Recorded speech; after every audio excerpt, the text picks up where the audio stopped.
બનાસકાંઠા જિલ્લાના દાંતા તાલુકામાં મતદારો સુધી દારૂ પહોંચે તે પહેલાં જ કોંગ્રેસ કાર્યકરો દ્વારા દારૂ ભરેલી ગાડી ઝડપી પાડવામાં આવી અને પોલીસને સુપરત કરી। જ્યાં કતલના રાતના દિવસે આ પ્રકારના ખેલ છે તે અલગ અલગ જિલ્લાઓમાં થતા હોય તેવા વિપક્ષના આરોપો સામે આવતા હોય છે। કેટલાક ઉમેદવારો છે તે મતદારોને રીઝવવા માટે દારૂની પેટી ઉતારતા હોય છે, ત્યારે દાંતામાં શું આરોપો કોંગ્રેસે કર્યા, વિગતે વાત કરીએ। વૈષ્ણવજન તો તેને કહીએ જે પીડ પરાઈ જાનાને રે। દર્શક મિત્રો, નવજીવન ન્યૂઝમાં આપનું સ્વાગત છે। સ્થાનિક સ્વરાજ્યની ચૂંટણીને લઈને જબરજસ્ત રાજકારણ વખતે ગુજરાતમાં ગરમાવું છે। ઘણી બધી જગ્યાએ ખરાખરીનો જંગ માનવામાં આવી રહ્યો છે।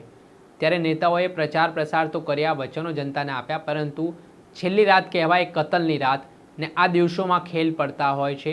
ઉમેદવારો મતદારોને રીઝવવા માટે પૈસા આપતા હોય છે, દારૂની પાર્ટીઓ કરાવતા હોય છે ને ઘણી બધી જગ્યા દારૂ છે તે પકડાતો પણ હોય છે।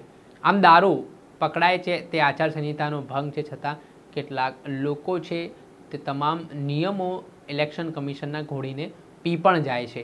ત્યારે બનાસકાંઠા જિલ્લાના દાંતા તાલુકામાં એક ઇનોવા ગાડી મતદારો સુધી દારૂ લઈને જઈ રહી હતી। આ દરમિયાન કોંગ્રેસના કાર્યકરો દ્વારા આ દારૂ ભરેલી ગાડી છે તે પકડી પાડવામાં આવીને પોલીસને જાણ કરવામાં આવતા દાંતા પોલીસની ટીમ તાબડતોબ સ્થળ પર પહોંચે છે અને કાર્યવાહી કરે છે।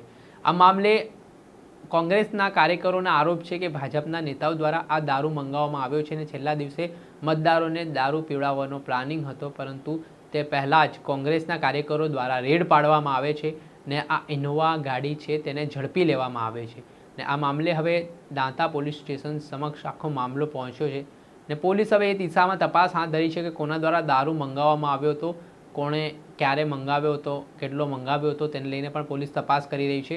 ત્યારે ચૂંટણી સમયે આ પ્રકારે ઘણા અખતરાઓ સામે આવતા હોય છે, પરંતુ આમાં કોંગ્રેસના કાર્યકરોની સક્રિયતા હોવાની વાત કહેવાઈ રહી છે ને આ મામલે મતદારો ના તૂટે, મતદારોને ભોળાવી ફોસલાવીને મત કોઈ વ્યક્તિ ના લઈ જાય તેના માટે અલગ અલગ જિલ્લાઓમાં આ પ્રકારે આજે છે તે કતલના રાતના દિવસે વિપક્ષના તેમજ સત્તા પક્ષના કાર્યકરો છે તે સાવચેત જોવા મળ્યા ને આવી સ્થિતિ દાંતામાં પણ સામે આવી ને તે પહેલાં જ ત્યાં કોંગ્રેસના કાર્યકર્તાઓની સક્રિયતાના કારણે કહેવાય તે દારૂ પકડાયો છે અને હવે પોલીસે આ બાબતને લઈને કાર્યવાહી પણ હાથ ધરી છે, જેમાં તેમણે નેતાઓના નામ આપીને કડક કાર્યવાહીની માંગ પણ કરી છે। ત્યારે જોવાનું રહ્યું કે આ મામલે કઈ રીતની કાર્યવાહી થાય છે।